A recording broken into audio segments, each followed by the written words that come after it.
In Staten Island, high school student Venus checks her email and discovers she's been accepted to CalArts for photography.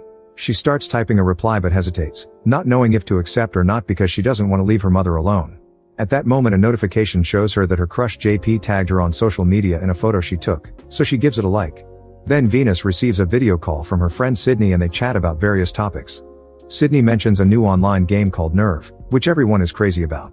Venus checks a video about it and a robotic voice explains people must complete weird challenges to get paid. When signing up, the users can choose to be an anonymous watcher or a player. Sydney loves it, but Venus finds it sketchy.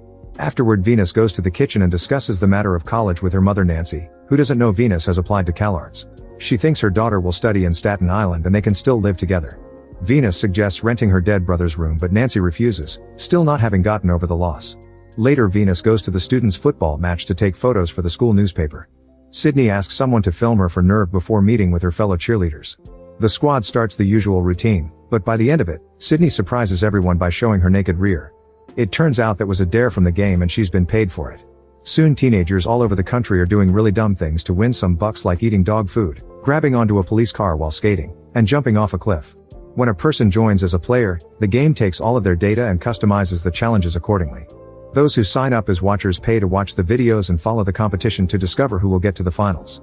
Watchers can also offer ideas for dares and are encouraged to film the players. After the match, Venus and her friends go to a fast food restaurant and an argument ensues over the morals of the game. Sydney uses the chance to point out Venus never gets out of her comfort zone, so she's merely a watcher in real life. When Venus protests, Sydney dares her to ask JP out. Venus refuses, so Sydney goes to tell JP that Venus likes him. Unfortunately JP explains Venus isn't his type, so a heartbroken Venus rushes out of the restaurant. She screams while riding her bicycle and the texts for her friends make her angrier. When she gets home, she's so desperate to prove she's better than this and decides to sign up on Nerve as a player. The robotic voice starts by explaining the rules. The two players with the most watchers go to the finale. All dares must be filmed to be approved. A player will get eliminated if they fail or bail, and snitches get stitches. Next the game asks for her fingerprint and automatically creates her profile by using all her private information from the internet, from her favorite books to her bank account information. The first dare she gets is kissing a stranger in a diner for $100, so Venus calls her friend Tommy to give her a ride. Tommy warns her that some kids died because of Nerve but Venus doesn't believe it because it would have caused the game to be shut down. Using his knowledge from the dark web, Tommy explains that the game can't be stopped because everybody that logs in becomes a new server. At the restaurant, Venus takes too long to decide on a person and her phone reminds her that she has a time limit. In the end she chooses a guy named Ian because he's reading her favorite book. Venus starts talking about the book to get Ian's attention and interrupts herself to suddenly kiss him while Tommy records her. She counts the seconds in her head and once it's over, she goes back to Tommy to confirm she got the money. Then music starts playing in the restaurant and Ian sings along, dancing on the seats as he looks at Venus. She thinks he's singing to her, but Tommy clarifies this is also a dare. Ian successfully gets his money and sits with the duo after he's done, explaining someone gave him the book as part of the dare. At that moment Ian and Venus both get a new message daring them to go to the city together for $200. Venus turns it down, saying she only wanted to do one to fool around, and Tommy backs up her response. Ian implies Venus does things because her friends tell her to and leaves. Hurt, Venus follows Ian to the parking lot and warns him she isn't the daredevil type, but he wants her to come along anyway. The duo gets on Ian's bike and crosses the bridge to reach the city, recording the whole thing. Meanwhile Sydney is hanging out with friends while doing another dare that entails pretending to fart on people using an app. She's gaining lots of fans for this, but her mood drops a bit when she notices that Venus has joined the game and is quickly getting watchers too. When the ride is over, Venus and Ian split to follow their new dares. Her next challenge is to try on a dress from a very fancy store. As she enters the store, Nancy gets notifications because their joint bank account is receiving money under Venus' name. She tries calling her daughter, but Venus ignores her and finds the dress. She almost takes it off the mannequin, but a clerk comes over and gives her another copy. Venus rushes to the changing room and records herself as she puts her dress on, winning the dare just in time. Then she looks in a mirror, liking what she sees. At that moment she's found by Ian, who also got a dare to try on clothes. While he takes a video of her for his fans, Tommy is still worried about Venus' safety and signs up on Nerve as a watcher to keep an eye on her. Ian and Venus decide to have some fun finishing their outfits with shoes and while they're distracted, player Ty steals their clothes from the changing rooms for another dare. Soon Venus and Ian notice their clothes are missing and at the same time they get a dare for $2,500 telling them to leave the store. These clothes are too expensive for their budgets, so instead they decide to leave them behind and sneak around in their underwear. At first nobody sees them, but eventually they're busted and have no choice but to run to the exit while everyone watches. This gets them tons of fans. On Ian's bike, they find a bag with the fancy clothes and the receipts, so they can keep them without guilt thanks to one of their watchers. While they go to the location of their next dare, Sydney calls Tommy to ask about Venus' intentions and freaks out when she notices Venus is now on the top 10. Moments later, Ian and Venus make it to a tattoo parlor, where Venus must get a tattoo that Ian has to choose for her. He looks at various designs and doesn't like anything, so he designs it himself and asks the tattoo artist to fix it.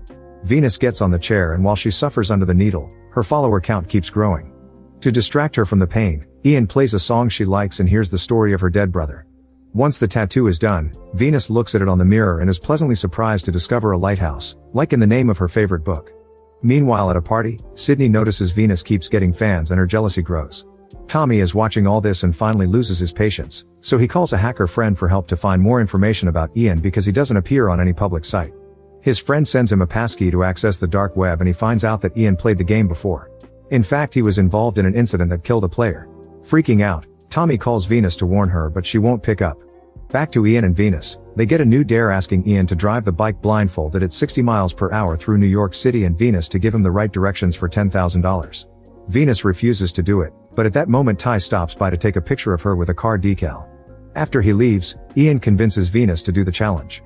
When they accept it, a girl at the party puts it on the TV so everyone can watch. Ian covers his helmet with the decal and they take off when Venus confirms the light is green. The driving is rather clumsy and they get too close to another car, so Venus has to push them off to regain control. With a mixture of leaning against his body and words, Venus guides him through the streets as Ian goes faster and faster. They almost hit a red light, but Venus makes Ian go faster and they cross just in time. After going through a tunnel, they finally finish the countdown and Ian clears his vision to stop the right bike before he crashes against a gate. Afterward, the duo celebrates with a kiss. At the party, Sydney is incredibly jealous and asks her watchers to give her a better dare. At that moment she's found by Ty, who asks to team up. Sydney turns him down and Ty gives her his number before leaving. Meanwhile, Nancy calls Tommy, wanting to know if her account is being hacked because she keeps receiving money from anonymous tippers. Tommy makes up a story about Venus playing poker online and getting good earnings from it to get Nancy off their backs. Back to the duo, they have fun on a carousel while bonding over their family situations. This is being recorded and a jealous Sydney tries calling Venus, who doesn't pick up. Ian asks her why and Venus starts explaining how Sydney always puts her down and uses her to feel better about her own insecurities. This embarrasses Sydney in front of everyone and now her watchers are teaming up to think of a dangerous dare for her. At the party, two guys show up with a ladder and Sydney gets a new dare. She must use the ladder to walk from one building to another. She's drunk and dizzy but decides to try anyway. Sydney takes the first steps rather clumsily and falls to her hands and knees to make it easier while everyone else films. However, she must be the one filming for the dare to count, so she stands up again to take her phone from her pocket. Everyone keeps yelling advice and it makes her more nervous, causing her to accidentally drop the phone to the ground. Nerve immediately announces Sydney failed the dare and she's out of the game. All over the country, people are also failing at very dangerous dares, like failing a jump over the train platforms and getting caught on a fire. Ty ends up on train tracks and stays still in the middle, letting a train pass over him without getting hurt. His dare is completed and now he's on first place. As more people fail, only a few players are left. Soon Ian and Venus make it to the party and are received like celebrities. When Venus hears Sydney lost, she goes to check on her and finds her getting naughty with JP.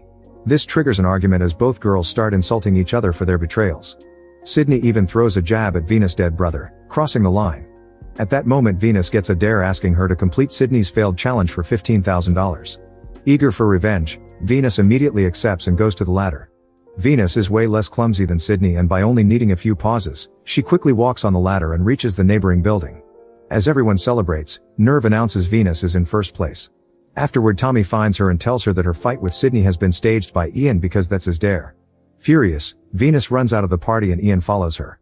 People keep on recording them, so Ian drags her to the elevator and explains this is more complicated than it looks, but he can't tell her until later. Venus doesn't believe him and is tired of the risks, so she runs out of the building and finds a cop to explain the game to him. The officer can't see what crime is being committed and watchers nearby start calling her a snitch. At the same time, Nancy discovers her bank account has been emptied. She calls Venus, who is panicking because Ian just left in his bike. At that moment Ty shows up and apologizes before punching Venus, knocking her out for his dare. Moments later, Venus wakes up in a storage unit, where a few lights reveal the phrase snitches get stitches and a computer screen.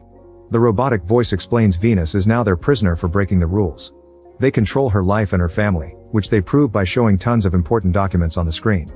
The only way for her to leave the game now is to win the final round, for which she must take the Staten Island ferry. Then she kicks the unit door to leave, hiding when she sees someone nearby. Suddenly Ian appears in front of her and finally explains everything. Ian and Ty played Nerve last year in Seattle, and one of their friends died when they tried climbing a crane. They immediately went to the police but nobody took them seriously, calling it an accident. Nerve punished them for breaking the rules and their families' lives were ruined. They messed with Ian's dad's job, leaked photos of his sister online, and stole their identities. There's a hidden level after Watcher and Player called Prisoner, and both Ty and Ian are trapped in it. The only way to leave the game is to win the finale, and now Venus is in the same situation. Then Ian explains he's made a deal with the Watchers and they gave him a hard dare on purpose to bump Ty to third place, that way Ian and Venus can go to the finals and Ian can let her win. Venus doesn't like the idea but lets Ian go to his dare while she calls Tommy for help. He's currently with Sydney, who has heard the truth and agrees to meet as well. The girls hug and apologize when they meet before discussing the situation. Venus wants to go to the finale but she also wants to destroy the game, so she asks Tommy to change Nerve's code and reveal all the Watchers' identities. She also sends Sydney on a secret mission as part of the plan. Meanwhile, Ian is repeating the challenge that made them lose last time. He goes to the roof of a very high building and hangs from a crane for 5 seconds with just one hand while a drone records him. He's terrified but he manages to do it, even giving the camera the finger at the end. Now he's in the finals. After Sydney finishes her part of the plan, she goes with Tommy to meet with his hacker friends, who are already working on hacking Nerve's open source code. At the same time, Nancy finally finds the game and calls Tommy, who invites her to join her at the hacker's den for an explanation. Venus takes the ferry and someone drops a paper bag for her. Ian finds masked Watchers in the train who takes him to the next destination. Eventually Venus makes it to a stadium and the guard asks for a ticket, so she reveals the gun from the bag. As thousands of people log in to watch the final dare, Venus goes inside and notices tons of anonymous Watchers wearing masks. Ian soon arrives too and their final dare is to shoot each other. Whoever shoots first wins the game and they only have 20 seconds, so the hackers need to hurry. Ian tells Venus to shoot and she does so but at the ground, so nobody wins. Everyone insults them and Venus tries to leave, but a Watcher shoots in the air to stop her. The Watcher removes his mask and reveals to be Ty, who volunteers to shoot Ian. As the crowd cheers, Venus runs to get between them and calls the Watchers cowards for hiding behind masks and screen names, finding bravery only in groups. Ty dismisses her words so Venus dares him to shoot. As Ty seeks the crowd's approval, a poll appears on their phones and everyone votes in favor of Ty shooting Venus, so he proceeds to do exactly that. Ian screams and catches Venus' falling body.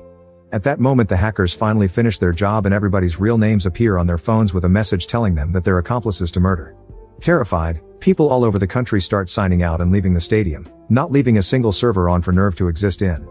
A furious Ian tries to shoot Ty, but suddenly Venus wakes up and stops him. It turns out calling Ty was Sydney's part of the plan. All along his gun had blanks and Venus' blood is fake. Ty and Ian now can finally reconcile. At the den, everyone celebrates and the hackers even get Nancy's money back. After leaving the stadium, Ian admits his real name is Sam and the couple kisses. Sometime later, Venus is happily attending CalArts and dating Ian while keeping a healthier friendship with Tommy and Sydney.